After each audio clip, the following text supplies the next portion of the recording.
More than 10 years ago, I started with some friends. We realized that we know a lot about chocolate, but only the chocolate in Europe.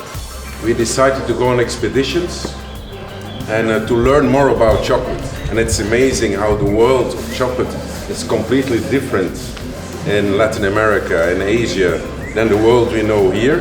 After doing 10 years expeditions with my buddies and looking for amazing varieties, the only thing we could do is to start our own plantation.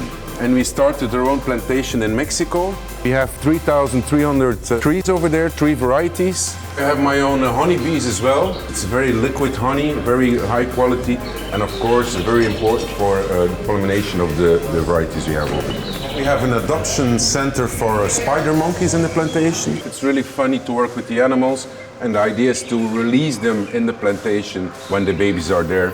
We also have our own spice garden in the plantation. We have our own vanilla, we have cinnamon, we have all different spices.